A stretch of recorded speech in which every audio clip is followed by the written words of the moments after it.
here on Times Now. This is Newsfeed with you and I'm Tilakya today. I'm back with your newspapers, the ones that you might be missing because of national lockdown. And today the big decision on lockdown 4.0 is going to be out. So let's bring you what's there on the front page of the Times of India today. And there you have it. The front page has got this big story as government opens doors to greater private role in defense, power and space. That's the big story that we have for you. 50 coal blocks to be put up for bidding. The government on Saturday announced a major opening up of defense production, power, space and coal and mining sectors of private participation as part of Finance Minister Nirmala Sitharaman's fourth set of announcements aimed at spurring investment and buffering the economy against COVID-19 shock. So how these four sectors will see greater private participation is something that has been shown in this graphic here. FDI cap in defense production now at 74%, coal, defense, civil aviation and power.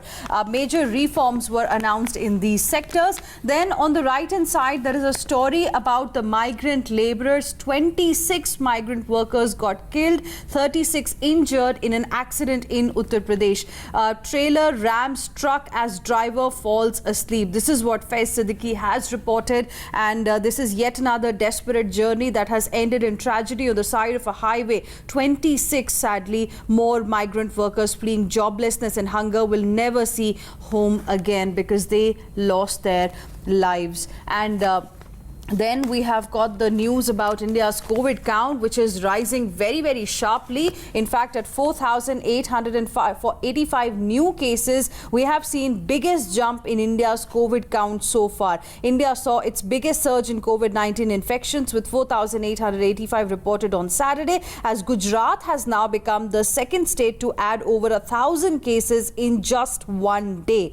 And now total COVID cases in the country are at 90,674. The tally has crossed 90,000 mark. Moving on, there is an update about a cyclone that is there.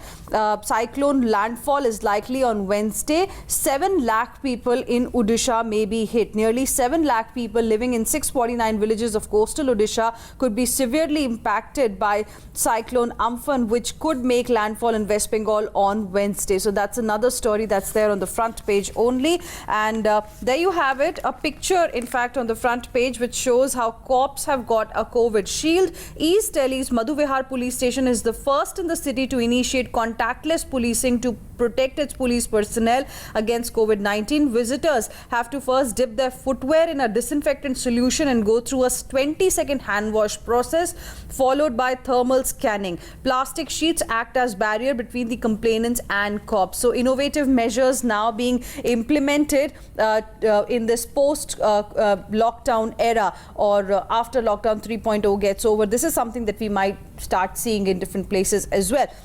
Then on the front page only, there is another news. 128 prisoners, senior jail official has tested positive in Jaipur, and 12 inmates, warder in Rohini jail have also tested positive. Then here, many quarantine centers in a mess. State-run quarantine centers begin to overflow. Tales of woes are spilling over of people struggling with unhygienic rooms and toilets, being treated like untouchables, fighting for food, many ultimately fleeing these centers. So this is also another news that's reported here. And you know, in the last couple of days, we have seen a few earthquakes, tremors in fact being felt in different parts of the national capital. And here, Jasjeev Gandhyok has written a very interesting news.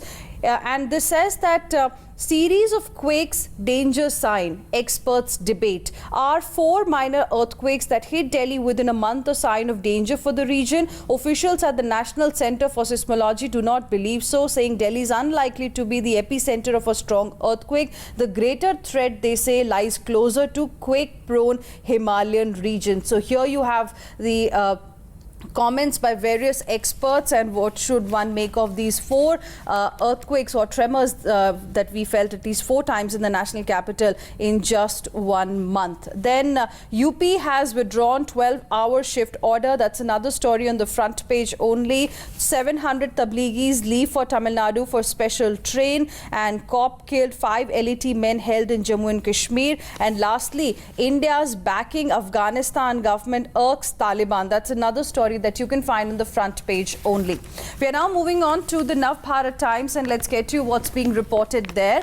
और यहाँ पर अगर सबसे पहली खबर की बात करें तो जो कल फाइनेंस मिनिस्टर निर्मला सीतारमन ने अनाउंसमेंट की थी, कल चौथा दिन था इकोनॉमिक मेजर्स के अनाउंसमेंट का, तो मंद होती इकोनॉमी में कोयला डाल रक्षा की कोशिश, ये पहली हेडलाइन यहाँ पर दी है नव भारत टाइम्स ने। और साथ में ये भी बताया है कि और किस किस सेक्टर को राहत मिली है, जैसे कि एयर स्पेस का बेहतर इस्तेमाल किया जाएगा, ये सिविल एविएशन सेक्टर के लिए है। प्राइवेट कंपनियां कर सकेंगी कोयला खनन, स्मार्ट होगा पावर डिस्ट्रीब्यूशन, डिफेंस में एफडीआई 49% से बढ़ाकर 74% कर दी गई है, स्पेस में प्राइवेट कंपनियों को मौके भी मिलेंगे। तो सारे जो डिसीजंस लिए थे उनका क्या इम्पैक्ट होगा उसकी पूरी जानकारी फ्रंट पेज पर ही आपको मिलेगी। एंड देन राइट साइड पे देखें तो दिल्ली में 400 से ज़्यादा कोरोना के मरीज दूसरे दिन भी ठीक हुए। तो कुछ अच्छी खबर भी हमें आज सुबह सुनने को मिली है। कहाँ एक तरफ इंडिया का कोरोना काउंट लगातार बढ़ता चला जा रहा है, लेकिन वहीं दिल्ली से थोड़ी सी अच्छी खबर आई है। 400 से ज़्यादा जो मरीज हैं वो कोरोना के ठीक हो गए हैं। शुक्र को 473, शनि को 408 मरीज ठीक हो गए हैं। तो लगभग 2 दिन के अंदर 900 के करीब लोग जो हैं ठीक हो गए हैं, वो अच्छी खबर भी है। और साथ में नव भारत टाइम्स ने फ्रंट पेज पर यह भी लिखा है, लॉकडाउन 4 कैसा है आज पता चल जाएगा। आज अहम दिन है क्योंकि 11 बजे निर्मला सीतारमन जो फाइनेंस मिनिस्टर है वो 4th set of measures announce करेंगी और उसके बाद हम उम्मीद कर सकते हैं कि सरकार कुछ गाइडलाइंस जारी करे कि जो 4th लॉकडाउन होगा उसमें किस तरह के रूल्स और रेगुलेशंस होंगे। तो ये था Navbharat Times. Let's now move on to the Economic Times and on Sunday it is the magazine that we get because this is a roundup of what you can expect through the week. It has details about what happened last week and, you know, deep articles with a lot of research is something that you can find in this the Economic Times magazine on Sunday. And the front page tells us what's inside. So it's Realty Reset. So perhaps you can expect something about the real estate sector. Pandemic and the ensuing lockdown might have forever changed our equations with real estate. So real estate is the big focus this time on this one. And then you have the details of the key announcements that were made by Finance Minister Nirmala Sitharaman, the reforms in 8 key sectors that were announced. So you have the details here, how the sector has reacted, what the people have said. All of this can be found here. Private firms to get access to ISRO infra as well as data. That is another big story that they have reported separately.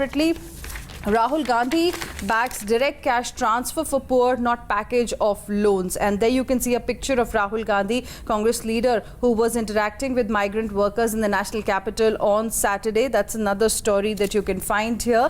And apart from this, there you have it, Realty Reset. This is a complete analysis of how pandemic has changed the realty sector and what you can expect once things start becoming normal. Apart from this, magisterial warn, 2 laws invoked to battle the pandemic have vested enormous and unusual powers with the district magistrates. How district magistrates are now making a lot of decisions. That's another story here. Troubled harvest, the mismatch of demand and supply in factor markets such as labor as well as for the final produce have made this a bitter season for farmers. The government's measures would help eventually. So the government had also announced measures for the rural sector, and here this is a complete analysis of how it is going to have an impact on the lives of farmers. And then there is an interview with the Agriculture Minister Narendra Singh Tomar as well that you can find. Special cell is ensuring hassle-free movement of perishables across India. This is what he has said, and you can find the entire interview here. Like this, there are very interesting articles that you can find on the Economic Times magazine. But let's now get you the latest as far as the Delhi edition of the Times of of India is concerned. My colleague Kangana is now joining us on the broadcast for more on this. Kangana, good morning. So in Delhi, while we have seen a lot of people getting recovered, over 400 for 2 consecutive days, 438 more cases were also reported. Well, of course, Ina, first of all, good morning to you and to our viewers also. And second, the cases are increasing. That's the sad fact that we are noticing every single day, that there has been a spike of approximately 433 cases in the last 24 hours. That's the number that the official health ministry had released yesterday. So the total number of cases in Delhi have now reached to 9,333, with approximately 80 containment zones in Delhi. So it will be an interesting fact to notice that what will happen in lockdown 4.0, which was going to start from tomorrow, 18th of May, when the containment zones might rise because of the number of cases that have been reported in New Delhi, and what are the kind of relaxations that will be given in these containment zones. And I appreciate you joining us with all of those details. We are now moving on to the Mumbai edition of the Times of India. And today on the front page, apart from what the government has announced yesterday about 8 key sectors, the Mumbai edition is reporting how BMC has now taken control of all ICUs, 80% other beds in private hospitals. That's the big story that we have here.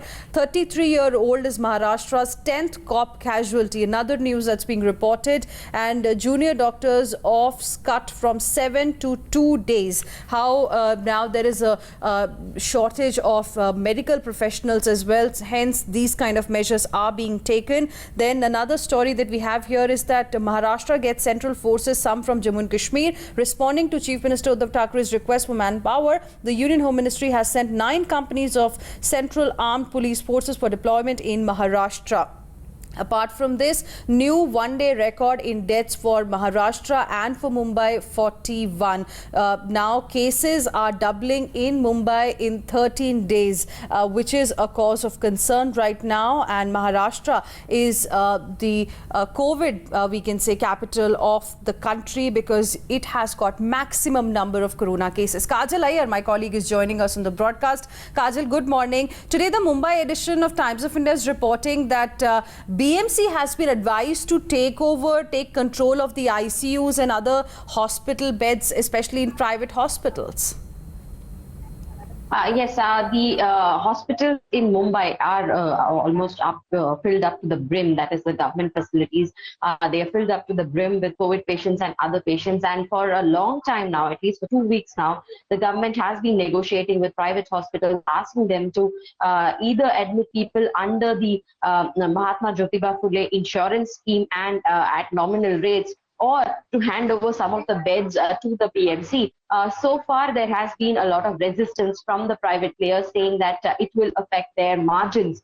And there was a lot of back and forth going on. We are being told that on Monday, there is going to be another meeting with the state government and these private hospital representatives. The argument of the government is that given the fact that most of these are run by private charitable trusts and the land and taxation benefits have been given by the government to these private charitable institutions, and that they have a lot of reserves with them, and which is why they should be helping the government in this time of need. And also under the Epidemics Act, the government can take over such institutions. All right. Thank you very much, Kajal, for the moment, for joining us with all of those details. We are now moving on to the Bengaluru edition of the Times of India. And here, firstly, we have how the number of cases are rising here as well in Karnataka. With 533 cases, 50% of state's tally is in North Karnataka. And apart from this, Azim Premji has said that give 7,000 rupees cash to the poor for next 3 months. Even as the government is announcing stimulus initiatives for various sectors, industry leaders have sought more fiscal measures in the form of cash doles. Tech czar Azim Premji asking for 7,000 rupees to be paid to the poor for the next 3 months. Let me go across to my colleague Deepak Bopanna joining us on the broadcast. Deepak, good morning. So now it seems that it is North Karnataka which is a big cause of concern. More cases are from that side. Yes, there has been quite a trend in the last week or so where, especially people who are traveling in from neighboring states have been bringing in the virus. And that's why we are looking at a spike in North Karnataka because most of the people are interstate travelers, especially those coming in from Maharashtra. Maharashtra, of course, is seeing a huge surge. There were several migrant laborers from North Karnataka working in Maharashtra. Now they're coming back. Fortunately, most of them, of course, have been in institutional quarantine. The government is being able to identify who they are, test them, and now most of the cases coming up from there. All right. Thank you very much, Deepak, for the moment for joining us with all of those details. We're now moving on to the Chennai edition of the Times of India. And here, the big story is that how experts differ over number of tests. Tamil Nadu records 477 new cases and 3 deaths. That's something there that you can find on the front page only. Tamil Nadu has reported 477 new COVID cases and 939 patients were discharged from hospitals on Saturday, while the state's public health authorities remained divided on whether enough people were being tested for infection or not. Let me go across to my colleague Shilpa joining us on the broadcast. Shilpa, good morning. Now, yesterday, the number of patients recovered were the highest so far, 939. But experts believe that perhaps more testing is the need of the hour. Well, that's right, Hina. In fact, for the last 2-3 days, Tamil Nadu has not been testing enough as compared to, times when the state was testing around 13,000 samples a day. Yesterday, it was around 9,000 samples that were tested for COVID-19. So many are, of course, saying that this is the time to test more, and the state government should take proactive measures to make sure that they test more and more people and not reduce the number of tests that are carried out, because that could be detrimental in identifying the virus and curing it and stopping its spread. But one good news, of course, is that 939 COVID-19 patients were discharged from hospitals all across Tamil Nadu just yesterday.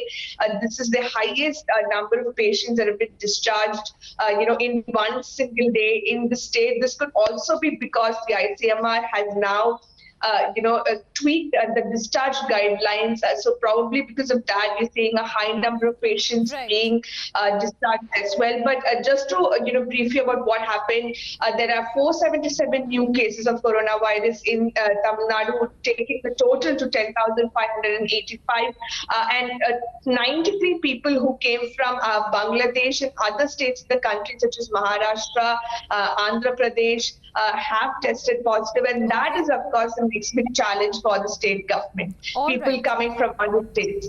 All right, Shilpa, appreciate you joining us with all of those details. We are now moving on to the Kolkata edition of the Times of India. And finally, there is some good news here as well. City finally on one-day list. First flight from Dhaka on Monday. That's reported on the front page only a day after the state government questioned as to why centre was not allotting repatriation flights to Kolkata under Vande Bharat mission so that citizens from Bengal stranded overseas could return as well. The Civil Aviation Ministry announced the first flight between Kolkata and Dhaka on Monday. So the first flight is going to be on 18th of May. Route is Kolkata, Dhaka, Kolkata. Airline will be operating this flight just like many other special flights that are being operated under Vande Bharat mission. And there are going to be about 169 passengers on both flights. Shreyasi, my colleague, is now joining us on the broadcast. Shreyasi, I want to talk to you about the landfall of the cyclone that is expected on 20th of May. We are being told that about 7 lakh people in Odisha could be hit. What kind of arrangements, precautionary measures are in place there?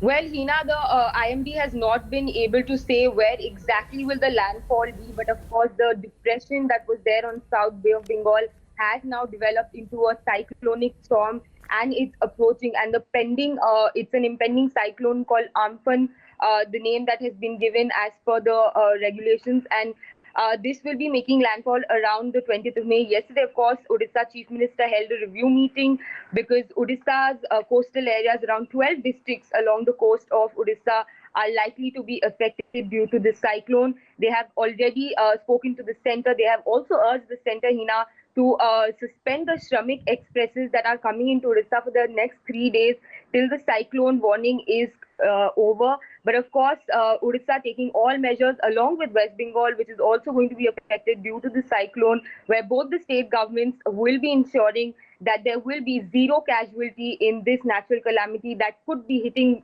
the land around the 20th of May. All right, and also Shresi, like we've been discussing in last couple of days, that how West Bengal was very happy because there's no flight under Vande Bharat mission to Kolkata, but now the Kolkata edition is reporting that city is finally on the Vande list. Some relief for the people there? Well, of course, there was a political war of words that broke out between the BJP, TMC, and of course the MEA also responding, saying that the second phase of Vande Bharat mission does not have a flight to Kolkata, despite the fact the West Bengal government has given its nod. This is after international flights were resumed for evacuation of Indian citizens in other states. Now on Monday, around 160 Indians stranded in Bangladesh will be returning here in Kolkata. The Home Secretary yesterday, during a press conference, briefed that all of them will have to undergo compulsory 14-day quarantine, either in government institutions, which will be for free, or at paid hotels which the government has shortlisted for quarantine. So, of course, the first flight coming to Kolkata tomorrow. All right. Thank you very much, Shresi, for the moment, for joining us with all of those details. We're now moving on to what the viewers can find today as far as news from the world is concerned from Times Global. And here the big focus is how amid anti-immigration cry, Trump lauds theses. Many Indian American scientists working to develop COVID-19 vaccine, says US President. That's something that you can find here. And then this is the complete tally of how coronavirus has impacted the world. 188 countries have been affected. United States having about 14,56,029 cases with about 88,211 deaths. At number 2, it's Russia, then United Kingdom, Spain, Italy, Brazil, France, Germany, Turkey, and then Iran. In total, in the world, there are 45,99,738 corona cases. And then pizzas and haircuts back on Italy's menu. Some relaxation has come in Italy, and this is an update on that one. Anti-curb protests held in Poland, in UK. About Canada, there is an update as well. Canada relaxes work rules for international students. That's the news that you can find here. International students enrolled in Canadian institutions can begin their courses online and still be eligible for 3-year postgraduate work program after coming to the country once things become normal there. No exceptions. New Zealand Prime Minister turned away by CAFE over virus rules. That's another story that has been reported here. Let's now focus on the world of sports, and my colleague Karishma will be joining us in just a bit. Meanwhile, let's bring to you about what is reported here. It's business as usual in unusual world as action in Bundesliga has resumed, and there you can see the image as well. Players starting the game from Saturday onwards. Then Pakistan to play England in July in biosecure environment. Another news being reported. Bangladesh only place where we don't get any support. This is what Rohit Sharma has said. And this is something that you can find as far as the world of sports is concerned. And before we get to the latest from the world of entertainment, there's another thing that I want to highlight for you here. And this is the article Swaminanomics, written by Swaminathan Iyer. The speech Modi has not made but should. Something that you will like to read this Sunday. And this is quite interesting. And this is about the financial package that has been announced, an analysis of what should have happened and what actually has happened. Moving on now to the latest we are getting for you as far as the Delhi Times page is concerned of the Times of India. So this is what you can find here. People, celebs specifically, are cooking very different things and putting the pictures on social media. And today it's about Tamanna, who's cooking traditional food, speaking Sindhi in lockdown. And this is quite interesting. Designers have started opening factories. They've also prepared to reopen their stores, but it's going to be with limited staff, sanitization, and at the same time on appointment basis only. And apart from this, there you can see that how web series, the latest update that has come, and how after the lockdown gives you relaxations, how the shooting of various films and series is going to be much different, and all that you can find here. With this, it's a wrap. Thank you very much for staying with us here on the Newspaper Show.